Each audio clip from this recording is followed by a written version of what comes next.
अस्सलाम वालेकुम स्टूडेंट्स। पिछले दिनों 19 तारीख को रेल प्रोजेक्ट के तहत सब्जेक्ट उर्दू का इम्तहान हुआ। आप लोगों ने इम्तहान दिया भी होगा। इम्तहान देने के बाद मुझे किसी वजह से उस सवाल के ऊपर आप लोगों से बातचीत करने का मौका नहीं मिला था। आज मैं वही सवाल लेकर के आपके सामने हाज़िर हूँ और एक एक सवाल मैं फिर से पढ़ करके आप लोगों को सुनाता हूँ और साथ ही आप लोगों को जवाब भी बतलाते जाता हूँ। आप एक एक सवाल ध्यान से सुनेंगे और साथ ही उसके जवाबात भी सुनते जाएंगे और सिर्फ सुनना ही नहीं है बल्कि उसे याद भी करना है। आप उसे याद भी करते जाएंगे, ठीक है। देखें यहाँ सबसे पहले सवाल नंबर 1, सवाल नंबर 1 से लेकर के 10 तक मारूजी सवाल आते हैं। सबसे पहले आप मारूजी सवालात देखें।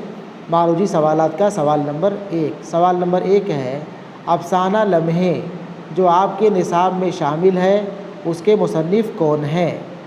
यहाँ पे ऑप्शन दिया हुआ है। अलीफ देखें बाएं तरफ दिया हुआ है कुर्रतुलैन हैदर, ब बलवंत सिंह, जीम सुरेंद्र प्रकाश, दाल इकबाल मजीद। सही जवाब क्या होगा? अफसाना लम्हे जो आपके निसाब में शामिल है उसके मुसन्निफ़ का नाम है बलवंत सिंह, ठीक है। सवाल नंबर 2। सवाल नंबर 2 देखें, अफसाना लम्हे के मुसन्निफ़ का सन्ने वफ़ात क्या है। अफसाना लम्हे के मुसन्निफ़, आपको सबसे पहले यह मालूम होना चाहिए कि अफसाना लम्हे के मुसन्निफ़ हैं कौन। तो यहाँ पे आपको बता दें, पहला सवाल में ही इसका जवाब छुपा हुआ है। पहला सवाल अफसाना लम्हे के मुसन्निफ़ का नाम ही पूछा गया था और अफसाना लम्हे के मुसन्निफ़ हैं बलवंत सिंह, ठीक है ना। तो अफसाना लम्हे के मुसन्निफ़ का सन्ने वफ़ात पूछा है, यानी कि यहाँ पे आपको बलवंत सिंह के वफ़ात 1986 ईस्वी, ऑप्शन जीम है, ठीक है। सवाल नंबर 3। सवाल नंबर 3 है, दरख्शां के क्या मानी हैं। अलिफ चमक, सही है। ब खूबसूरत,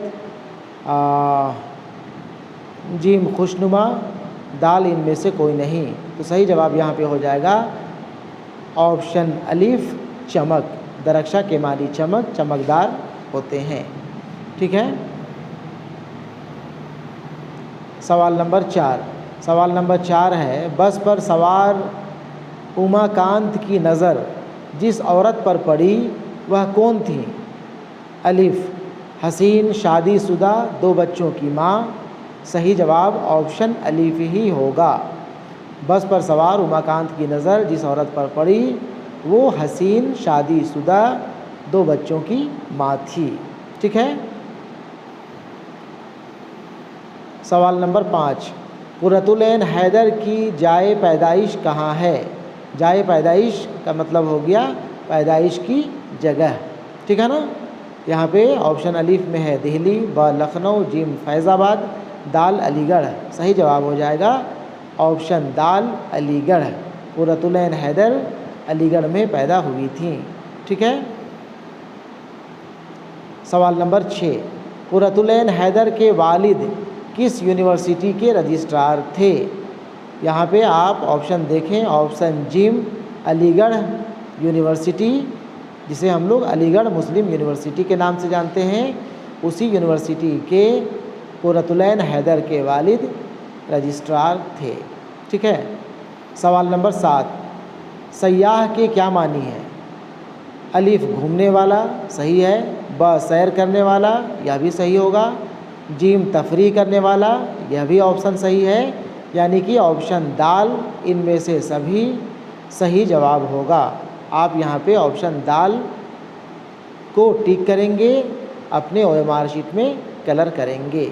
सयाह के मानी घूमने वाला, सैर करने वाला, तफरी करने वाला सभी हुआ करता है, ठीक है। सवाल नंबर 8, फ़ोटोग्राफ़र किसे कहते हैं।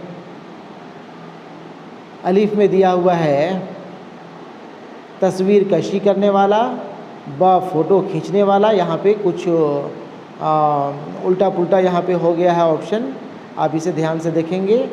ब में लिखा है सबसे पहले फ़ोटो खींचने वाला जो कि बाएं तरफ है, उसके बाद अलिफ दिया हुआ है तस्वीर कशी करने वाला, जीम तस्वीर में रंग भरने वाला। यहाँ पे सही जवाब हो जाएगा ऑप्शन अलिफ और ब। फोटोग्राफर तस्वीर कशी करने वाला या फिर फ़ोटो खींचने वाला को कहा जाता है। ठीक है। सवाल नंबर 9, प्रेमचंद के नावल गोदान के मरकज़ी किरदार कौन है? प्रेमचंद के नावल गोदान के मरकज़ी किरदार। ठीक है। आप जब अफसाना बजूका पढ़े होंगे तो आपको मालूम होगा, आप यहाँ पे यह जान लें कि प्रेमचंद के नावल गोदान के मरकज़ी किरदार ऑप्शन ब होरी है। ठीक है ना। सवाल नंबर 10, होरी पर कितने आदमियों के पालने का बोझ था? ऑप्शन अलिफ 4 आदमी, ब 3 आदमी, जिम 6 आदमी, दाल 8 आदमी। होरी के 2 बेटे थे, जो दोनों बेटे मर गए थे। किसी न किसी वजह से दोनों बेटों का इंतकाल हो गया था, देहांत हो गया था। अब दोनों बेटे की 2 बीवियां थीं और दोनों बीवियां के एक के 2 बच्चे थे, एक के 3 बच्चे थे। यानी कि होरी के ऊपर उनके बेटों के मर जाने के बाद कुल मिलाकर के 2 बीवियां, 3 बच्चे, 2 और 3 5 और 2 7 और अपने को भी अगर गिन लें तो 8, यानी कि कुल 8 आदमियों के पालने का बोझ था। ऑप्शन दाल सही होना चाहिए। होरी पर कितने आदमियों के पालने का बोझ था? तो कुल 8, होरी समेत 8 होगा। ठीक है। अगर होरी को छोड़ दें तो 7 आदमियों के पालने का बोझ था जवाब होता, लेकिन यहाँ पे चूँकि ऑप्शन अली बे जिम किसी में भी 7 आदमी नहीं दिया हुआ है, इसलिए आप यहाँ पे ऑप्शन दाल 8 आदमी को टिक करेंगे, अपने ओएमआर शीट में कलर करेंगे। ठीक है। ठीक है, ये था आपका ऑब्जेक्टिव सवाल। अब आगे आप सब्जेक्टिव भी देख लें मौजूद। सवाल नंबर 11, सवाल नंबर 11 है, उमाकांत बस में सवार होकर कहाँ जा रहा था? सही जवाब इसका हो जाएगा, चूँकि सवाल 2 नंबर का है, यहाँ पे 2 नंबर का है। यह पता आपको नहीं चल रहा है, लेकिन आप शुरू में इंस्ट्रक्शन पढ़ेंगे तो आपको मालूम होगा कि सवाल नंबर 11 और 12 2-2 नंबर के सवाल हैं। सवाल नंबर 13 और 14 3-3 नंबर के हैं और सवाल नंबर 15 और 16 5-5 नंबर के हैं। ठीक है। तो सवाल का जवाब भी उसी हिसाब से दिया जाना चाहिए। यहाँ पे सवाल नंबर 11 का जवाब हो जाएगा कनॉट पैलेस। उमाकांत बस में सवार होकर कनॉट पैलेस जा रहा था। ठीक है। आप कनॉट पैलेस लिखेंगे, जवाब आपका सही हो जाएगा। और अगर पूरा जुमला आप लिखते हैं कि उमाकांत बस में सवार होकर कनॉट पैलेस जा रहा था, वो भी जवाब सही होगा। आपको जो भी तरीका अपनाना हो वो तरीका अपना सकते हैं, आपको 2 ही नंबर मिलेंगे। पूरा जुमला लिख करके आप 3 नंबर की उम्मीद नहीं कर सकते हैं। ठीक है। चलें आगे देखें सवाल नंबर 12। सवाल नंबर 12 है, रक्कासा किसको कहते हैं? तो रक्कासा के मानी होता है नाचने वाली, डांस करने वाली। सही जवाब हो जाएगा रक्कासा के मानी नाचने वाली। ठीक है। सवाल नंबर 13, होरी कौन है और प्रेमचंद की किस नावल से ताल्लुक़ रखता है? आप अफसाना बजूका पढ़ेंगे तो आपको मालूम होगा कि होरी एक गरीब किसान है, एक मज़लूम किसान है जो ज़मींदारों अंग्रेज़ों के कर्ज के बोझ तले दबा हुआ रहता है और आखिर में उसकी मौत भी वाक़ई हो जाया करती है। ठीक है। आप इसे बना करके लिख सकते हैं और यह होरी नावल गोदान से ताल्लुक़ रखता है। आप ऊपर के ही सवाल में इसका जवाब पा सकते हैं। ऊपर सवाल में दिया हुआ है कि प्रेमचंद के नावल गोदान के मरकज़ी किरदार कौन है, यानी कि नावल गोदान से होरी का ताल्लुक़ है। ठीक है। सवाल नंबर 14, होरी के कितने बेटे थे और उनकी मौत किस तरह हुई? सही जवाब हो जाएगा होरी के 2 बेटे थे। एक की मौत पुलिस इनकाउंटर में हुई थी और दूसरे की मौत मुझे याद नहीं हो रहा है, आप देख लेंगे बजूका पढ़ करके और आप इसका जवाब पूरा कर लेंगे। ठीक है। सवाल नंबर 15, गुमनाम पहाड़ी के गेस्ट हाउस में सयाह क्यों आते थे?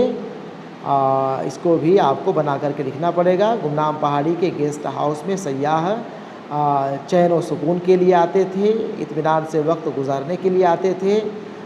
सयाह चूँकि ज़्यादातर शहरी इलाकों से आया करते थे, शहर से आया करते थे और शहर की ज़िंदगी काफ़ी भाग दौड़ वाली ज़िंदगी होती है, काफ़ी चहल पहल रेल हुआ करती है शहर की ज़िंदगी, इसलिए लोग गुमनाम पहाड़ी के गेस्ट हाउस में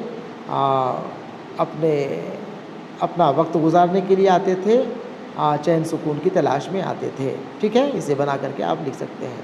सवाल नंबर 16, इकबाल मजीद के अफसाने सुकून की नींद का जायज़ा लीजिए। ठीक है।